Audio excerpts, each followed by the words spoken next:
Before dawn, explosions tore through Caracas as U.S. Navy aircraft struck what American officials say was the nerve center of a powerful Venezuelan cartel operation.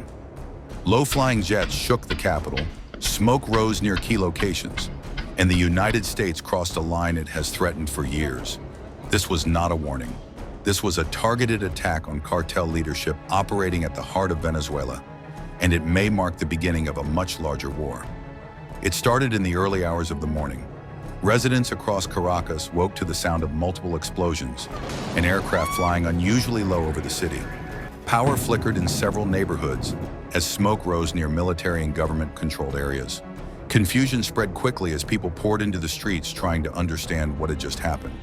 Within hours, U.S. officials confirmed that American forces had carried out coordinated strikes inside Venezuela. According to U.S. sources, the targets included cartel headquarters and command locations believed to be used by major trafficking networks operating with protection from the Maduro government. President Donald Trump, who has repeatedly warned of direct action, authorized the strikes after intelligence pointed to cartel leadership operating openly from the capital. Venezuela's government immediately condemned the attacks. President Nicolas Maduro declared a national emergency, accusing the United States of launching an act of military aggression. Security forces were mobilized across the country, air defenses were placed on alert, and state media claimed the strikes were aimed at destabilizing the government. But U.S. officials say this operation was not about regime change.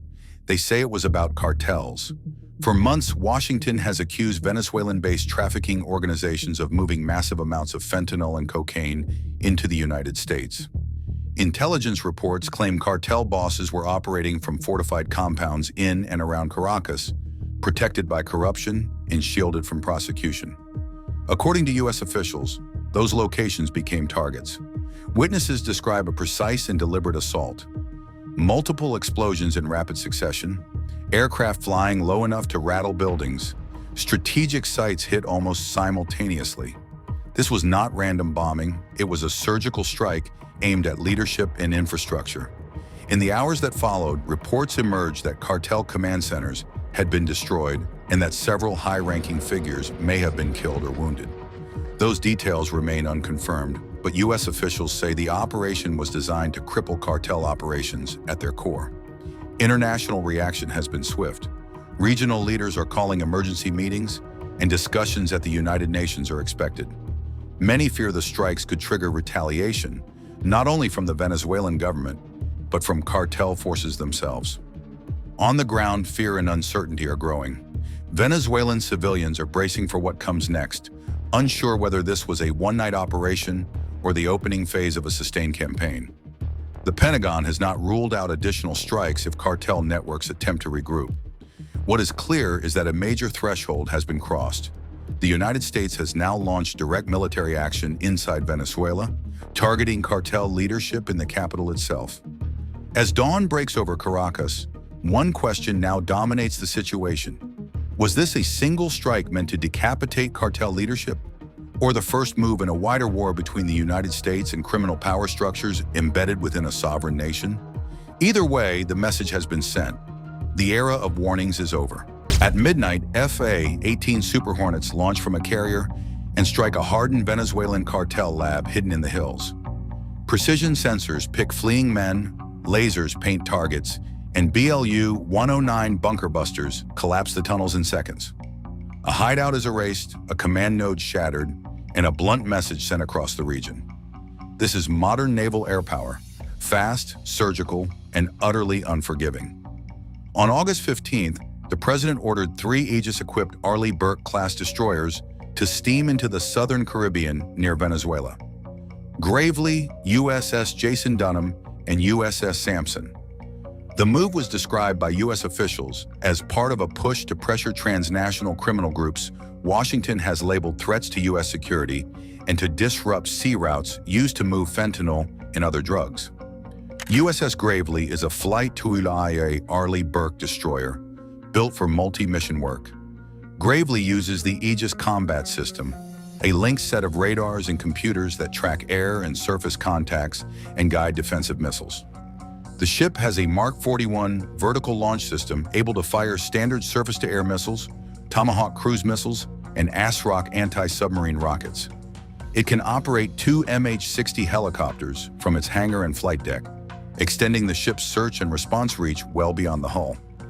Gravely's propulsion package, gas turbines driving two shafts, gives it the speed and endurance to sustain long patrols. The ship carries a crew trained in air defense, anti-submarine warfare, and boarding operations, so it can shift quickly from surveillance to action when intelligence or rules of engagement allow. Gravely's name honors Vice Admiral Samuel L. Gravely Jr., a historic figure in the U.S. Navy. The ship carries that legacy in its patches and in the way sailors talk about duty and first. That symbolic weight matters on long deployments. Names and history are part of what keeps a crew focused when watches are long and the sea is empty.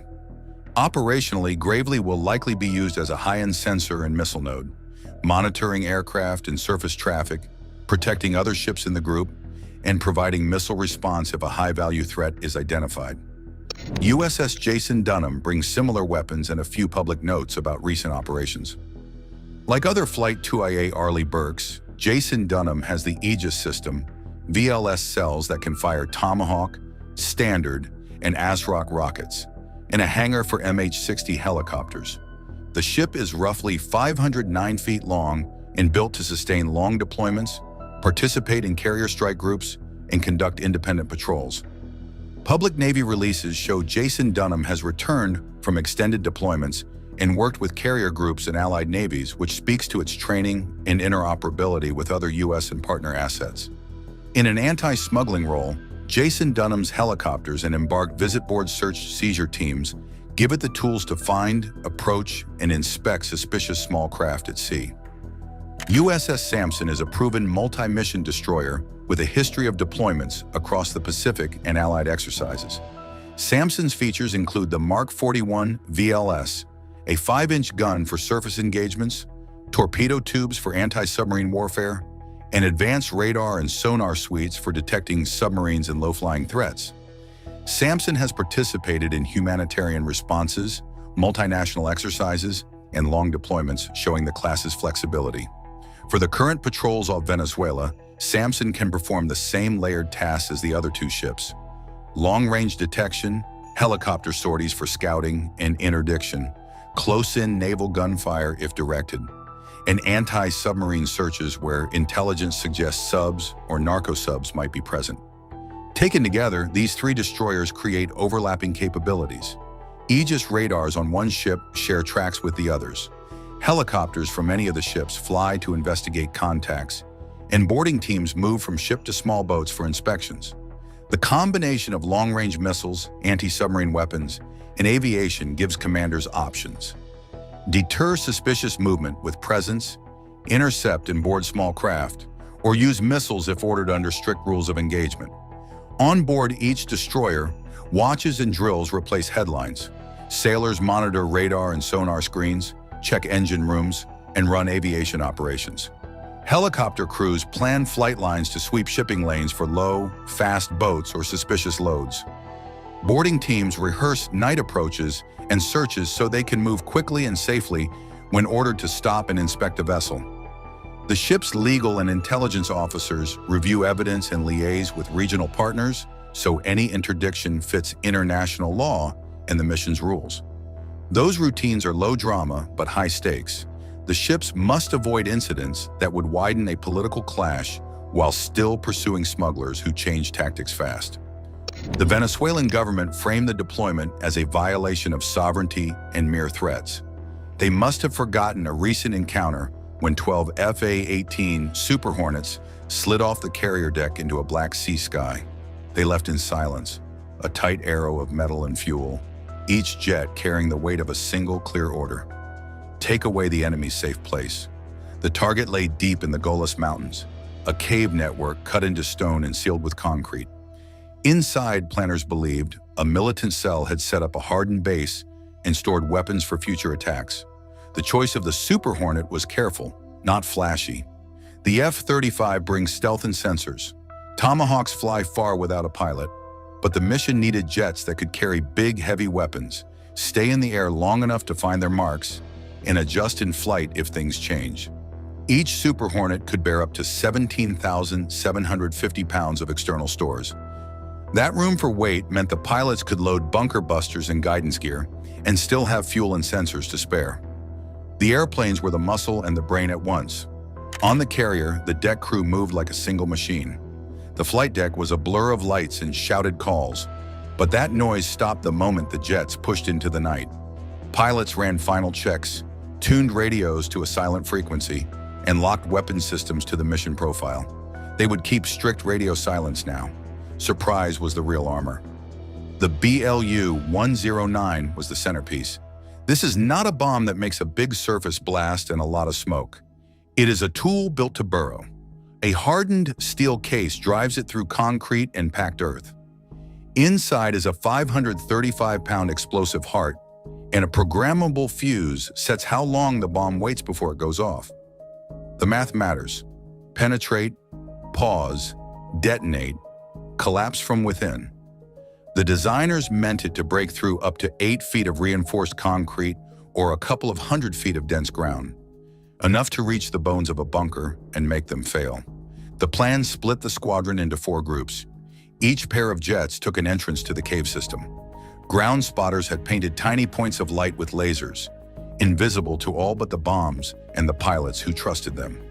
Flying low to stay under the radar, the Hornets kept tight formation until the last moment. Then, at about 4,200 feet, the first 2 rolled in together and dove. From inside the cockpit, it was all speed and focus. The ground rose fast. The HUD glowed green numbers and markers. Pilots watched their flight path, the bomb's seeker locks, and the laser paint that told the warhead where to aim. Release points arrived on a wire of data and training. The bombs left the wings and began the silent arc into the mountain. There were no fireworks to announce the strike. From the air, you might have thought the missiles disappeared into stone. Then, not minutes later, but seconds, the mountain answered. Deep detonations sent internal pressure waves through dark tunnels. Stored munitions inside the caves ignited and added their fury to the first blast. The effect was not a surface crater, but an internal shudder and collapse. Supports snapped, corridors fell in, the safe rooms filled with rubble. This was the point. Conventional bombs conceal an entrance. They can leave a mouth that looks closed, but caves can hide and survive. The BLU-109 struck where the enemy thought they were safest, inside. When the chambers went, the mountain itself became a gravestone for the base. Back on the carrier, mission planners watched feeds and read sensors. Heat signatures, seismic blips, and secondary explosions streamed across screens. The first wave climbed away and formed up. Some crews swung back to check for remaining targets. Others circled to watch for movement. The plan always left room for a second phase. Follow-up strikes to finish what the first pass had started, or to hit emergent threats that showed themselves once the dust settled. What the strike did best was deny sanctuary. The cave network had been a place to hide, store, and plan. After the blast, the pathways that let militants move and resupply were gone or too dangerous to use. The mission did not seek only bodies, it aimed to remove the place itself as an option. The war in the dark is a war of rooms and routes. Take the rooms away, and the routes collapse. Precision mattered at every step. The BLU-109 needed a precise hit to reach the pocket of space it would destroy. Lasers from ground teams, special operators who risked being close enough to paint targets, had to be steady and true. Pilots had to time their dives perfectly. The bomb's programmable fuses had to count their fractions of seconds and detonate at the depth that would cause the most structural failure. One mistimed moment, one misread guide beam, could mean the difference between collapse and a wasted strike. When the first wave climbed to safer air, they watched the results. Secondary fires flared and then died. Smoke climbed in thin columns. The mountain's face bore new cracks and scars, but that was not the real measure. The caves, the chambers, the storage pits, they were no longer serviceable. Men who had planned on hiding there would find no practical shelter. Tools and weapons could be buried or destroyed. Plans could be erased. The strike showed another lesson. A small number of aircraft, with the right weapons and accurate intelligence, can do the work that once needed entire campaigns. Years ago, hitting a mountain hideout might have required days of bombing, long runs of ordnance, or a ground assault that risked many lives.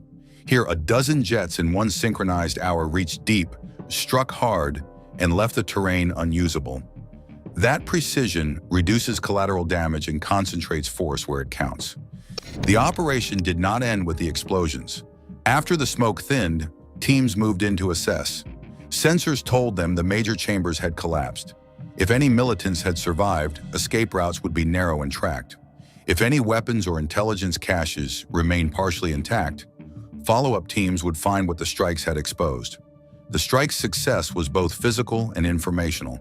The blast removed shelter, and it revealed what the enemy had hidden. Still, the battlefield kept speaking. Secondary explosions had thrown debris and caused local shifts in the mountain. The aftershocks mattered. The planning staff knew that war has quiet echoes. Caves that seemed dead might hide small pockets where survivors cling to life. Slow, methodical searches would follow, but the initial goal, deny the enemy a safe base, had been achieved. This sort of strike is not about spectacle. They broke the action into a single pulse. Find, fix, strike, and finish. All inside 5 minutes. It began with a flicker on a screen and ended with a chain of command that no longer worked. The AN/ASQ-228, Advanced Targeting FLIR under one Super Hornet, did the seeing. It turned dark rock and shadow into bright shapes and moving heat. It picked out 12 fighters trying to slip through a narrow crevice where no human eye could reach. In a moment, those men were no longer hidden. They were targets. The sensor did more than show heat. Its software separated weapon profiles from bodies, traced motion through brush, and fed exact coordinates into the jet systems. The laser designator on the pod painted tiny invisible dots on each figure. Weapons officers in the backseater and crews on other jets watched those dots appear on their screens. The network stitched those feeds together. One jet could track, another could confirm, and a third could release a bomb, all without a single person on the ground calling the shot. When the command came, the pilots did not chatter. They flew in tight rhythm, eyes on the instruments. The Super Hornet carried both the sensor and the weapons needed to make the strike count. They did not drop dumb bombs. They mapped each target with laser precision and timed each delivery so the blast hit at a depth calculated to collapse the caves from the inside. The BLU-109s were the right tool for that job. Heavy, hard-cased, built to dig through concrete and packed earth and then detonate where it hurt most. What made the kill chain fast was the way the systems linked together. Data moved as if there were no distance between aircraft. Target tracks updated in real time. The weapons crews saw the same picture that the sensor saw. Identification, targeting, and firing happened as a single flow. That flow closed the gap between detection and destruction. By the time the enemy realized they were exposed, there was no time to run. The strike hit near simultaneously across the crevice. The bombs went in, and the mountain spoke from inside. There were no showy crashes on the face of the cliff. The effect was internal. Tunnels bowed and supports failed. Pressure waves rolled through chambers and ignited ammo the fighters had stockpiled. Pieces of the network collapsed into powder and wreckage. Men who had planned an escape found their exits blocked by fallen stone. The result was immediate and strategic. The enemy's chain of command fractured as leaders and messengers were cut off, buried, or scattered. Orders stopped flowing. Units that had depended on a central base found themselves isolated and blind. The operation did more than destroy fighters. It broke the system they used to coordinate attacks. In war, ruining a single node can create ripple effects that spread faster than any reinforcements. This outcome was not an accident. It came from rehearsal, training, and a shared doctrine. Sensors and shooters must think as one. Pilots trained for common movements. Weapons officers learned to read the images the same way. Mission planners rehearsed the handoffs until the most complex actions felt like muscle memory. With that discipline, the whole machine could move as one thought, shaving minutes off a process that used to take hours or days. Technology made that thought possible, but people made it real. Pilots watched the images and verified what the system suggested. Weapons officers ran the math and set fuses to the exact millisecond. The carrier strike group's command staff stayed 2 steps ahead, ready to shift targets, order a second pass, or abort if civilians appeared. Each role mattered. A single mistake could waste a strike, or worse, carry consequences for innocent people. That margin for error forced calm and precision at every level. The system also changed how commanders judge risk. With a standoff sensor like the AN/ASQ-228, jets could stay well beyond the reach of most shoulder-fired threats. That distance let them run longer, watch harder, and fire from positions that kept pilots out of immediate danger. Yet safety did not mean sloppiness. The reliance on sensors required perfect discipline on the ground teams who lasered targets, and ruthless care from pilots who had to trust the data. What happened next showed the flexibility that made the strike decisive. Heat signatures revealed movement in a side tunnel. Rather than head back to the carrier and wait for a new plan, some Super Hornets called for fuel. Mid-air refueling kept them on station. They topped off from tankers, synced with the rest of the group, and executed a second targeted strike minutes after the first. The ability to refuel and re-engage without returning to base turned a single raid into a sustained pressure campaign in real time. That loop, detect, strike, refuel, strike again, kept the enemy from reforming. Where once a force might withdraw, regroup, and reappear a day later, these fighters could unspool the enemy's options in hours. The faster tempo let Allied commanders protect future forces by removing imminent threats before they could move or call for backup. Beyond the bombs and the sensors, the strike was a study in timing. Laser designators needed steady hands. Fuses needed correct programming. The AN/ASQ-228's resolution was critical. It did not simply say, "There's someone there." It showed posture, weight, and movement. That detail converted probable threats into confirmed targets. It lowered the fog of war, making decisions clearer and the use of force more surgical. There was also a moral element. The system's precision reduced the need to send in ground teams into ambushes. It cut the number of people who would have to walk into a trap to confirm the enemy's presence. Saving those lives was part of the calculus. In this strike, the technology protected both attacking crews and special forces who might otherwise have to do the dangerous close work.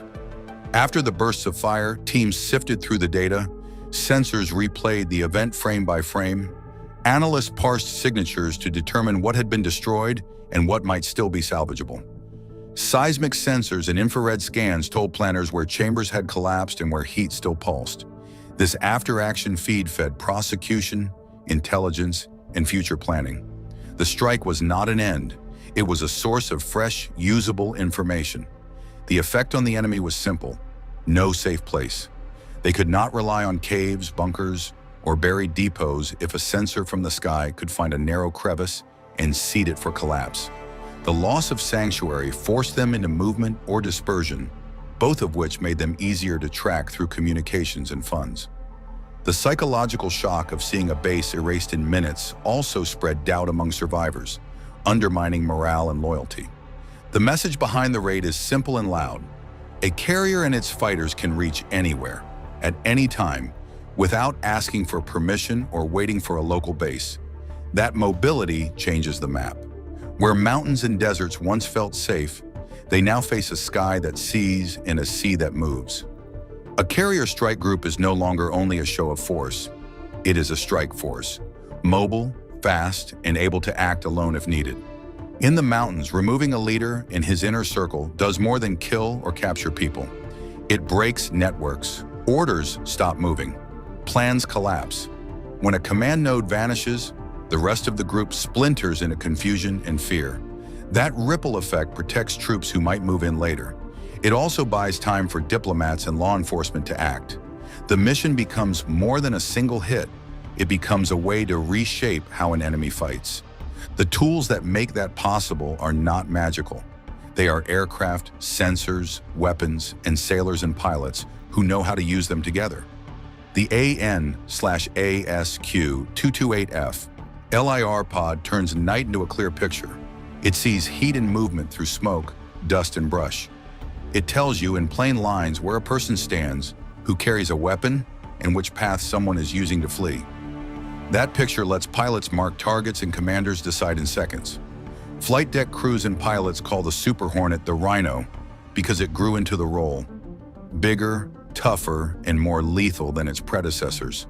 It is not just a jet for dogfights, it is a flying toolbox. It can carry heavy bombs like the BLU-109 and still have range and agility. It can patrol for hours and then dive for a target the same night. That blend of power and endurance matters when targets hide under rocks and behind trees. Those twin Pratt & Whitney engines give the Rhino thrust. They push the jet fast enough to cross miles of air and to escape danger. The shape of the jet, swept wings and leading-edge extensions, keeps it nimble when a pilot needs to turn tight or dodge threats. But raw speed and maneuverability are only half the story. The Hornet's real strength is its systems: radar, targeting pods, and onboard computers that stitch all the battlefield data into one picture. A strike like the Mountain Raid is a chain. The sensor sees. The pilot confirms. The weapons officer programs the fuse. The bomb drops. The mountain falls. Each link must work, and each person must trust the other. The AN/ASQ-228 gives the first link the edge. It finds people where no one thought to look. From tens of miles away, it points like a finger. The Hornet closes, keeps quiet, and delivers the punch that ends the group's ability to use that place again. Carriers make that process repeatable. A carrier at sea carries not just jets, but tankers, sensors, and crews for days, weeks, or months. If a strike reveals new targets, jets refuel and go again. If the job needs more firepower, the carrier can launch more sorties. That ability to refuel and re-engage keeps pressure on any force that thought running into the hills would save them. This kind of power changes how wars start and how they end. In the past, hitting a fortress might have required a long planning cycle, local permission, and a ground force to clear the wreckage. Now, a carrier can act on its own intelligence and strike within hours. That speed closes the door on escape. It also reduces the need for massed forces on the ground, lowering the risk for soldiers who would have to clear a hardened site by hand. But speed and reach do not mean rough tactics. Precision is the aim. The BLU-109 is a tool designed to break what hides under the earth and concrete. It does not leave a wide blast zone. It goes in deep and detonates, where it will collapse internal chambers. That limits surface damage and focuses destruction where it matters. Combined with the targeting pod's ability to single out people and movement, the result is a strike that ends a base without flattening an entire mountain or village. There is also a legal and political edge to naval air power. Acting from the sea avoids the need for host nation bases. That can matter in places where local politics are fragile or where asking permission would slow action to the point of uselessness. A carrier off the coast holds options: to act, to wait, or to withdraw, all while staying technically independent. For commanders, that freedom is valuable. It lets them respond to threats fast without becoming entangled in local disputes. Technology also speeds the decision loop. Real-time data flows up from the pod to the jet to the carrier and to command centers ashore. That flow means a new picture can create a new plan in minutes. A fleeing group spotted in a crevice can be marked, struck, and finished before it finds another hiding place. The tempo of war increases. The enemy's window to adapt shrinks. Finally, there is the human side. Sailors on a carrier, pilots in cockpits, and ground crews on the deck all accept risk to keep the system running. They also know their actions have consequences beyond the immediate blast. Taking out a mountain base can save future lives, of soldiers, of civilians, of aid workers.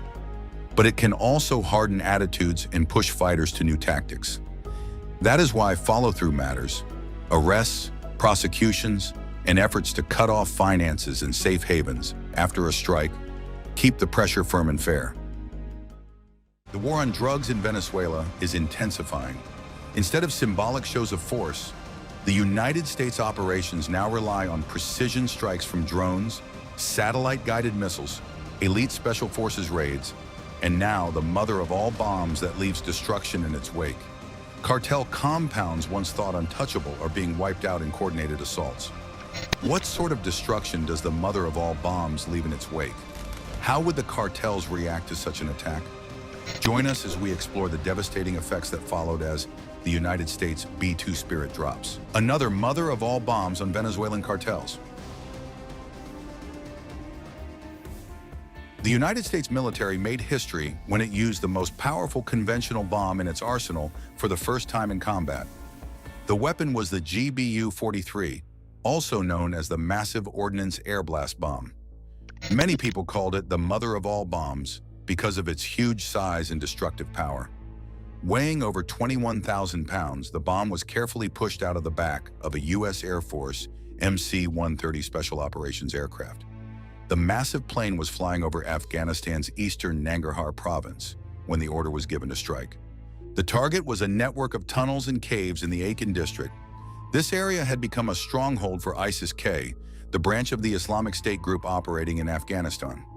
Militants there were using underground passages to hide, move weapons, and plan attacks. By dropping the bomb directly on this complex, the U.S. military aimed to destroy their hiding place and weaken their operations.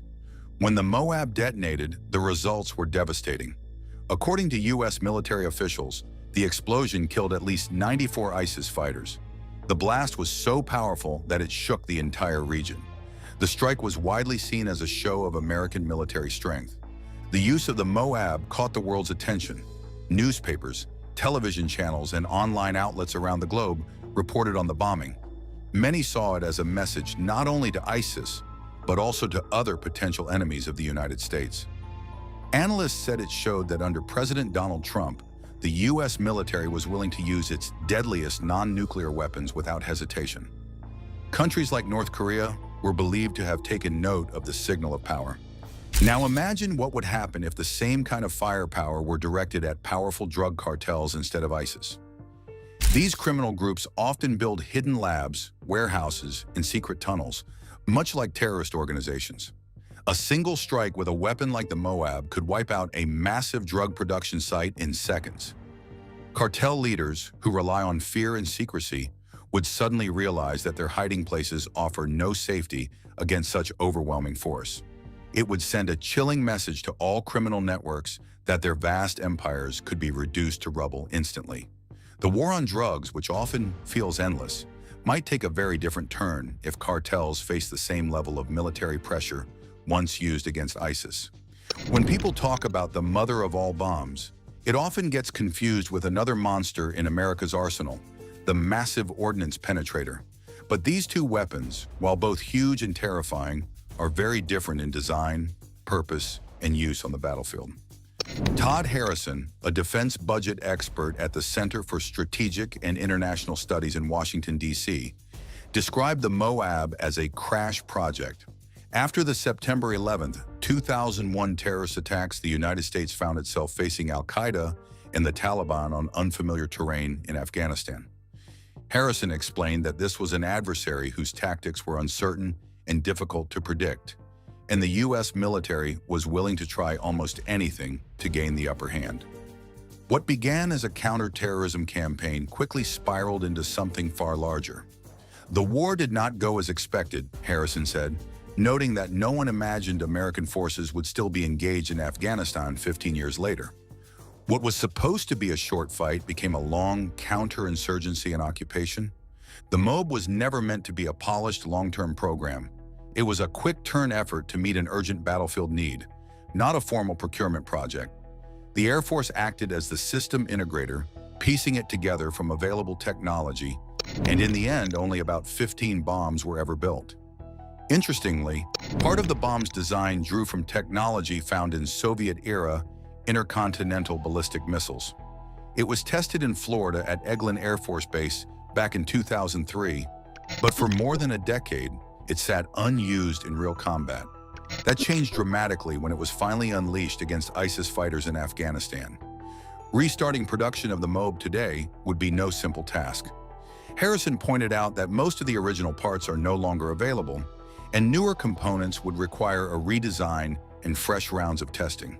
Inflation and modern manufacturing costs would push the price far higher than the original estimates. For that reason, he believes it is unlikely that the Air Force will ever restart full-scale production, especially given the limited demand. But the Moab was never just about blowing things up. It was also about psychological warfare. Harrison emphasized that the bomb's very existence sends a signal. Developing and fielding it quickly showed potential adversaries that the U.S. was willing to innovate rapidly when faced with new threats.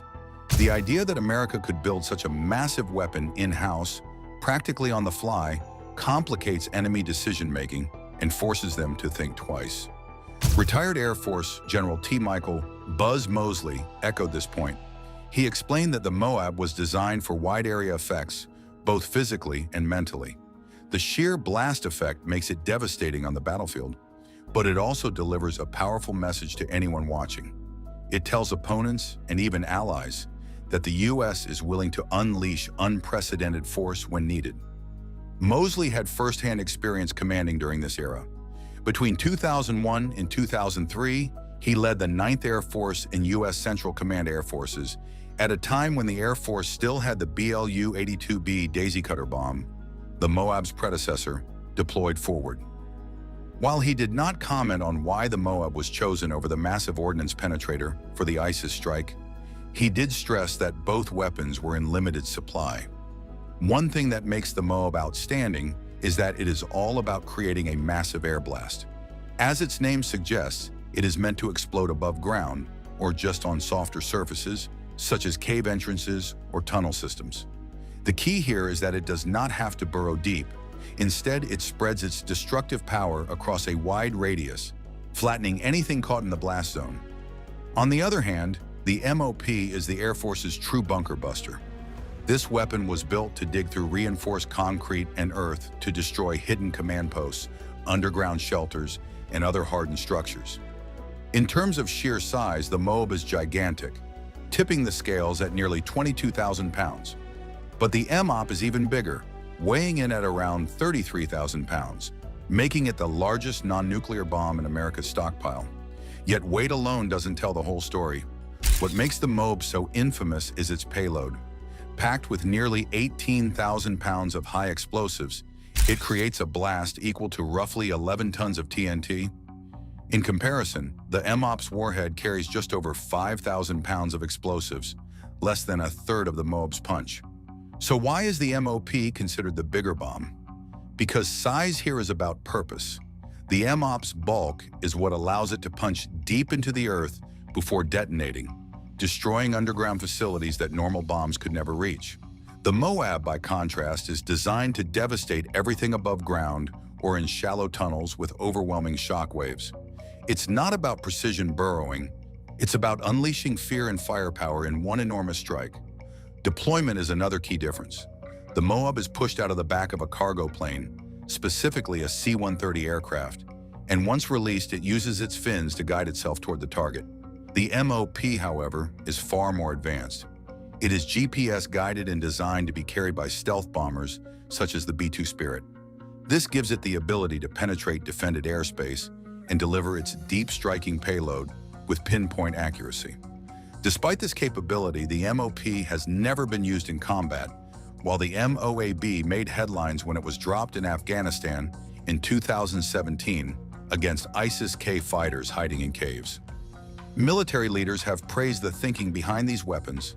Retired Air Force General T. Michael "Buzz" Mosley once explained that using the Moab in Afghanistan was a brilliant move given the target. According to him, commanders spend enormous amounts of time weighing the risks of collateral damage and blast effects. The Moab, despite its size, was chosen carefully because it was the right tool for the job, massive enough to collapse tunnel systems, but deployed in a way that limited unnecessary destruction. For military enthusiasts, both the Moab and MOP represent the extremes of conventional warfare. The Moab is a psychological weapon as much as it is a physical one. Its detonation shakes not just the ground, but also the confidence of anyone on the receiving end. The MOP, by contrast, is a symbol of precision and stealth, designed to remind adversaries that even the deepest bunker is not beyond America's reach. When the Air Force dropped the mother of all bombs in Afghanistan, many people immediately wondered about the price tag of such a massive weapon. Surprisingly, the cost of one Moab is far lower than most advanced missiles. According to the Air Force, each bomb is valued at around $170,000. For a weapon weighing more than 21,000 pounds and unleashing the force of 11 tons of TNT, that figure sounds almost like a bargain. But there is a catch. That price is not a modern production cost, It is a historical estimate from the mid-2000s. A defense official later explained that this figure was never the result of a traditional procurement program. Instead, it came from rough calculations made by an expert at the Air Force Research Laboratory, one of the original developers of the weapon. Much of the Moab's cost was based on spare materials that were already available, such as the bomb's casing and metals. In short, it was pieced together from what the Air Force had on hand, not manufactured through a large-scale contract. Because of this, the Moab does not have a standard price in Pentagon budget documents. Unlike fighter jets or precision missiles, it was not part of a typical research, development, and acquisition pipeline. Air Force spokeswoman Erica Yepsen once clarified that the bombs were developed, built, and tested entirely in-house. No outside research was contracted, and that meant no official procurement cost was logged in the usual way. Still, the Moab did involve some outside expertise. One of the most crucial parts of the weapon is its grid fin technology, which allows the bomb to steer itself with surprising accuracy. These lattice-style fins can guide the bomb to within less than 8 meters of its intended target, remarkable for a weapon of its size. The Pentagon brought in Dynetics Incorporated, a Huntsville, Alabama-based defense company, to help design this feature. According to a 2014 report submitted to the Senate Appropriations Committee, the Air Force first approached Dynetics in 2002 with a contract worth $35,000 to begin developing the fin concept. That relatively small investment led to one of the most important innovations. The grid fins gave the bomb the ability to maneuver through the air, ensuring that when it was released from a cargo plane, it would not simply fall blindly, but instead glide and adjust its path toward the target. Dynetics has remained tight-lipped about its role in the project. When asked about the fins, a company spokeswoman declined to comment and referred all questions to U.S. Central Command. Even Air Force officials admitted they were not entirely certain whether the estimated per-bomb cost included the fin technology or not. This uncertainty reflects how unusual the Moab program truly was. Less a polished acquisition effort and more a one-off project designed for a specific wartime need. Another mystery surrounding the Moab is how many of them exist. Officials have never released the exact figure, but reports suggest there are around 15 bombs in the current stockpile. Their exact locations, of course, remain classified. An auditor could attempt to assign a more precise value to each bomb in storage today, factoring in materials, labor, and upgrades. But the Air Force has kept those details under wraps. For military enthusiasts, this backstory highlights what makes the Moab so fascinating. It is not just its raw explosive power that makes it legendary, but also its origin as a kind of Frankenstein weapon built from spare parts, innovative fin technology, and rapid in-house development. It was designed for a very specific mission in Afghanistan, to collapse caves and strike fear into America's enemies. And it did exactly that. Its relatively low cost and unusual history only add to the mystique of the mother of all bombs. But despite its dramatic first use, there were many questions about whether the Moab would be used often in future conflicts. One issue was cost. The bomb is estimated to cost about $170,000 each. While this is not as expensive as some advanced missiles, experts pointed out that other weapons could deliver similar or even greater explosive force. For example, a single B-52 bomber can carry a payload of bombs that together equal or exceed the power of one Moab. Another problem was supply. The Air Force has only a limited number of these bombs.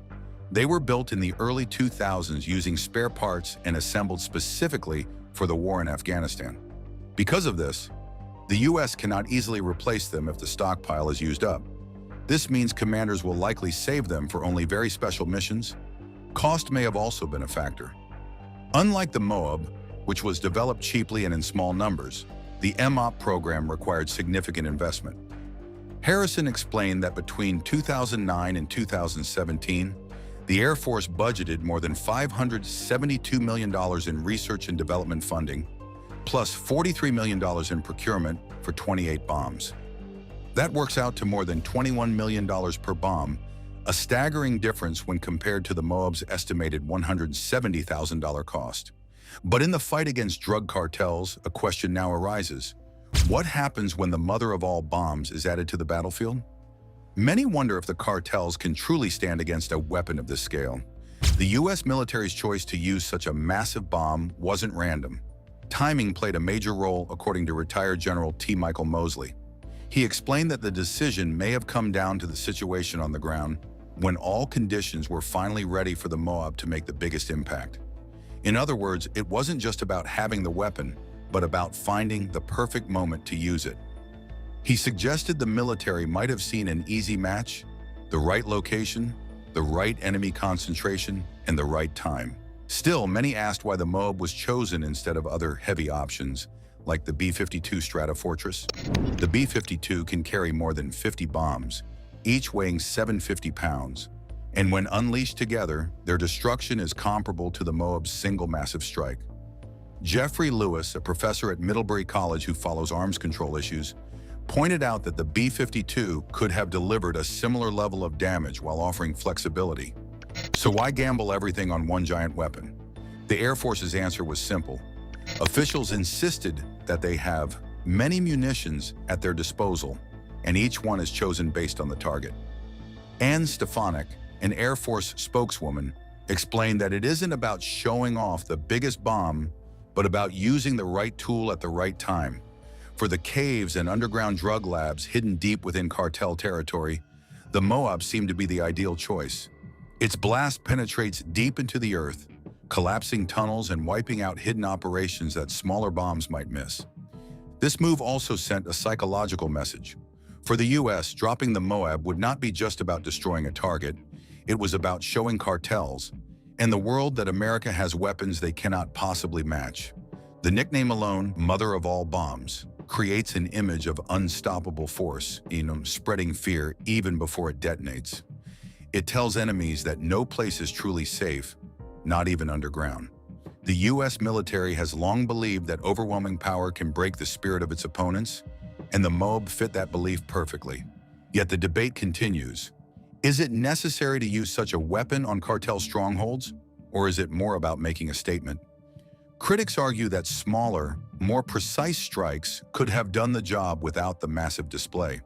Supporters counter that the Moab would not only destroy the target, but also send a clear message that future cartel expansions into underground networks would not survive. Either way, such a strike would reveal just how far the U.S. is willing to go in the war on drugs. For the cartels, the challenge is now clear.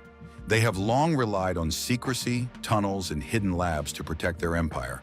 But with the Moab in play, those defenses seem fragile. No bunker is too deep, no tunnel too safe, when a weapon designed for military warfare comes crashing down on them. The real question is whether cartels can adapt quickly enough, or if this marks the beginning of a new phase where their underground world is no longer untouchable.